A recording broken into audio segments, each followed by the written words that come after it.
بسم الله الرحمن الرحيم. الحمد لله رب العالمين، وأشهد أن لا إله إلا الله وحده لا شريك له، وأشهد أن محمدا عبده ورسوله صلى الله عليه وسلم وعلى آله وأصحابه أجمعين. أما بعد. Assalamu alaikum wa rahmatullahi wa barakatuh. Mes bien chers frères et sœurs en islam, honorable assemblée, auditeurs et auditrices, nous voici réunis pour la continuité de la lecture de notre livre qui nous a accompagnés depuis le début du mois de Ramadan, intitulé Comment accueillir le mois de Ramadan. Et nous sommes arrivés aujourd'hui au chapitre qui correspond au Ramadan et la crainte d'Allah. Le Ramadan et la crainte d'Allah. Allah subhanahu wa ta'ala nous a dit dans la sourate Al-Baqarah, chapitre 2, que nous avons déjà vu auparavant. Ya ayyuhalladhina amanu kutiba alaykumus siyam kama kutiba alal ladhina min qablikum la'allakum tattaqun. Dans son sens en français, ô vous les croyants, ô vous qui avez cru, il vous a été rendu obligatoire le jeûne du mois de Ramadan, ainsi qu'il a été rendu obligatoire à ceux des peuples qui étaient avant vous, dans le but d'atteindre la piété. Et selon Abu Huraira, radiyallahu anhu, le messager d'Allah sallallahu alayhi wa sallam a dit. Donc, lorsque nous disons que Allah a dit, cela implique que c'est un hadith qudsi, c'est un hadith qu'on appelle divin, c'est Allah qui parle directement. Allah a dit, toute œuvre accomplie par l'homme lui appartient excepté le jeûne. Toute œuvre accomplie par l'homme lui appartient excepté le jeûne. Il m'appartient et je me charge de l'en récompenser. Le jeûne est une protection. Celui qui jeûne doit s'abstenir d'être grossier et de vociférer. Et si quelqu'un l'insulte ou le provoque, qu'il lui dise qu'il jeûne.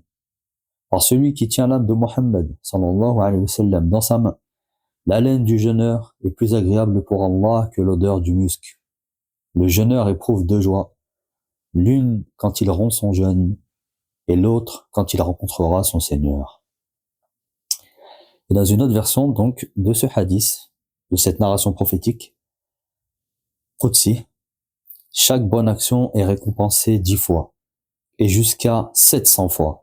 Allah subhanahu wa ta'ala a dit, sauf le jeûne, il m'appartient et je me charge de le récompenser.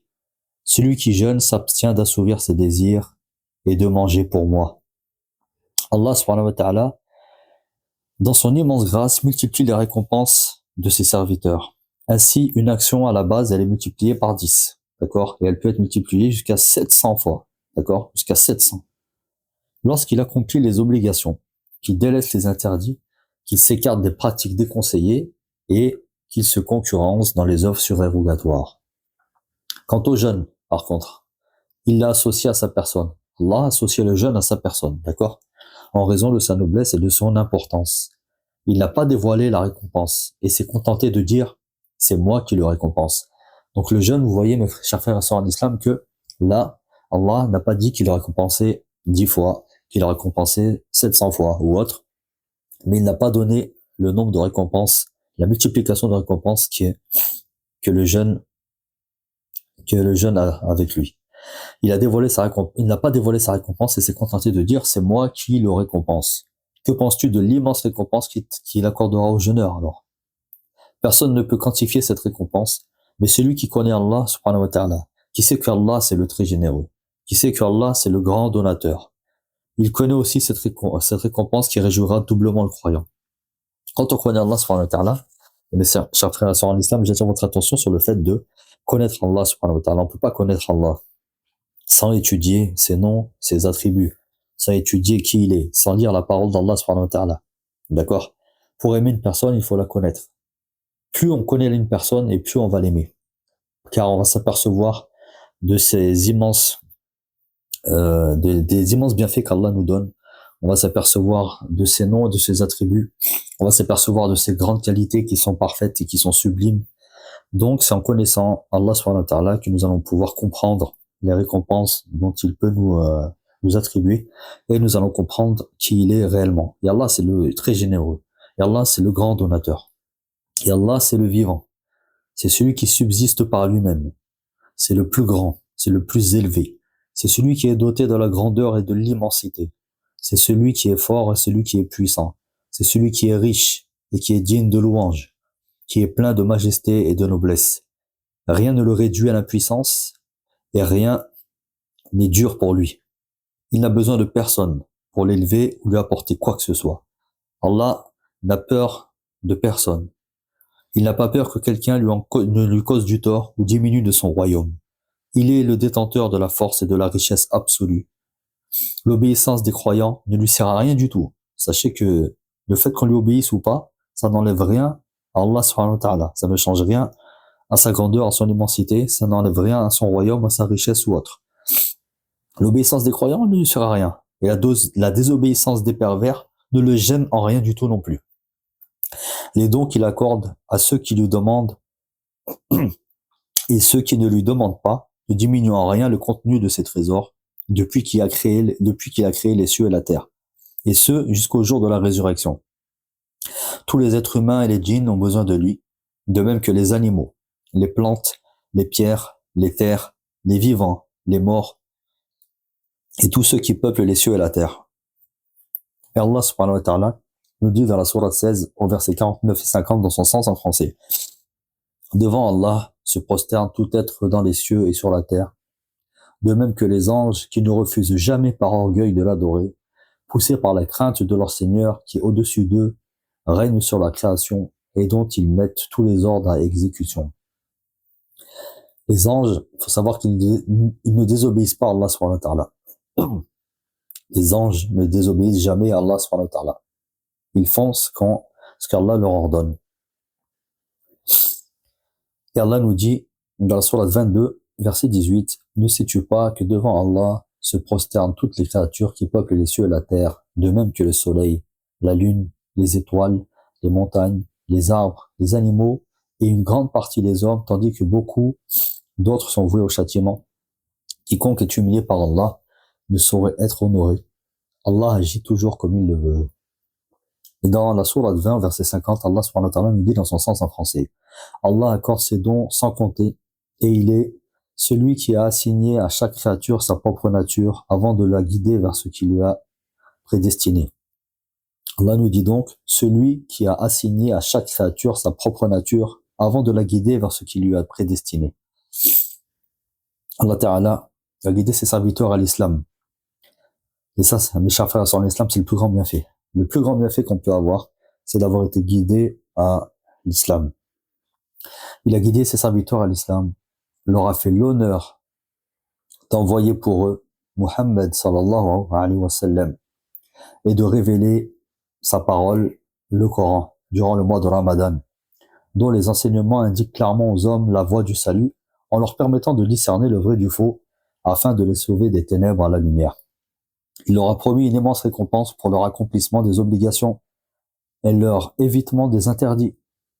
Leur adoration ne valent rien par rapport aux bienfaits qu'il leur a accordés, mais ce n'est là que l'expression de sa grâce et de sa générosité envers ses serviteurs.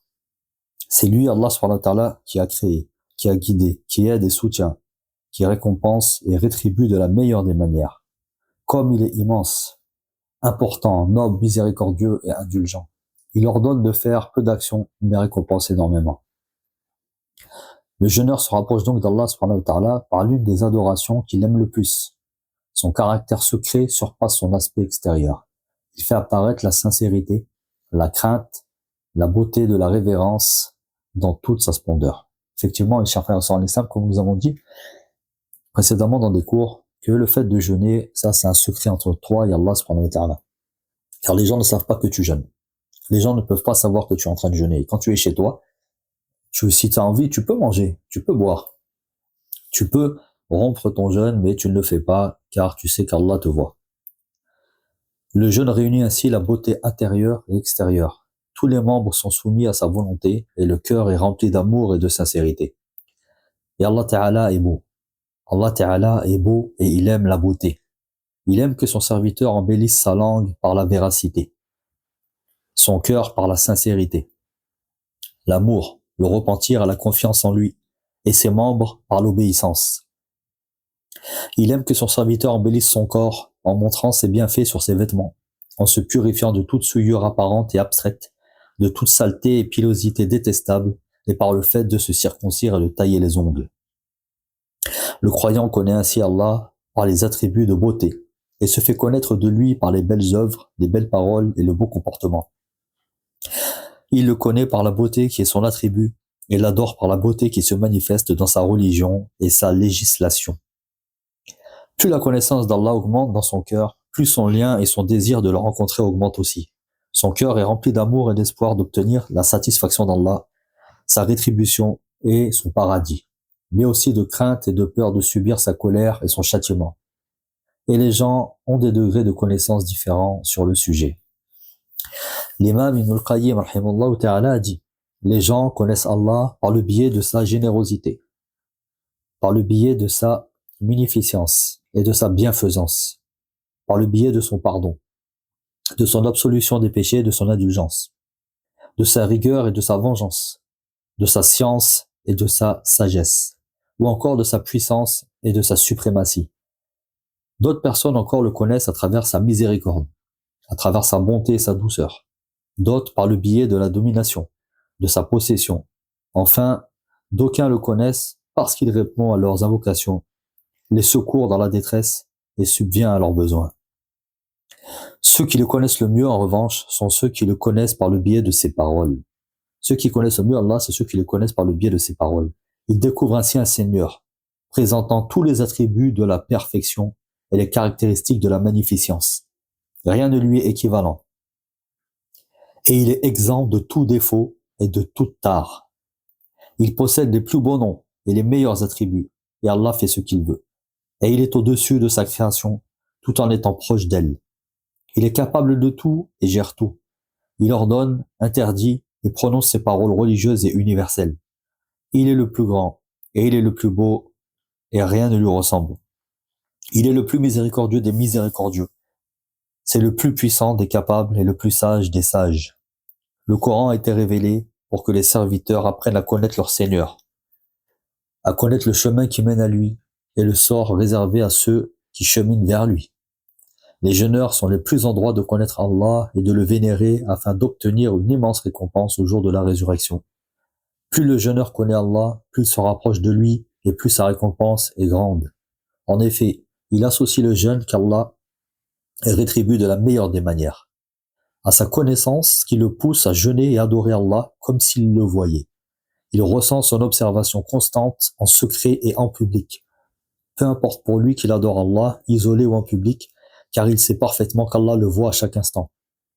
Cela fait naître en lui la vénération de son Seigneur et la pudeur à son égard. Il s'efforce à œuvrer pieusement dans tous ses états et revient humblement à lui à chaque instant. Mes chers frères et sœurs en islam, avant de clôturer, et je voulais juste faire une petite remarque et vous dire qu'effectivement, vous savez, lorsqu'on jeûne, il faut savoir qu'il nous est permis de rompre le jeûne lorsque nous sommes, par exemple, soit en voyage, soit que nous sommes malades, ou en étant malade. Et je vais prendre l'exemple, lorsqu'on est malade, il s'avère que même lorsqu'on est malade, et nous avons du mal à rompre notre jeûne. Pourtant, nous sommes malades, nous sommes en droit de le rompre, mais nous avons un pincement au cœur, et nous avons un ressenti où on pense qu'on est en train de trahir notre jeûne. Et subhanallah al-adim, cette sensation, c'est une sensation qui est intérieure et qui émane du cœur, où on a l'impression que nous allons trahir Allah. Parce qu'on sait qu'il nous voit, et nous avons envie de jeûner, nous n'avons pas envie de rompre ce jeûne, car Allah subhanahu wa ta'ala nous a permis de jeûner un certain nombre de jours, jusqu'à ce qu'au moment où on tombe malade, et arrivé à ce moment-là, difficile, nous essayons de ne pas rompre notre jeûne. Mais en fait, il faut savoir que Allah nous a rendu et nous a facilité cela. Celui qui est malade, il rend son jeûne, et Inch'Allah, il rattrapera son jeûne une fois le Ramadan terminé. Mais je vous dis cela parce que, par rapport à ce qu'on vient de lire là tout de suite, effectivement, on sent au fond de soi qu'Allah nous voit et que même lorsque nous sommes seuls, que nous voulons vraiment le satisfaire et vraiment qu'il soit satisfait de nous. Subhanallah al-Adim. Oh Allah, accepte notre jeûne et fais qu'il te soit exclusivement voué uniquement à toi. Accorde-nous la sincérité dans toutes nos actions et préserve-nous de l'ostentation, de l'hypocrisie et des vices. اللهم صل على محمد وعلى آل محمد كما صليت على إبراهيم وعلى آل إبراهيم إنك حميد مجيد وبارك على محمد وعلى آل محمد كما باركت على إبراهيم وعلى آل إبراهيم إنك حميد مجيد سبحانك اللهم ربنا وبحمدك أشهد أن لا إله إلا أنت واستغفرك وأتوب إليك.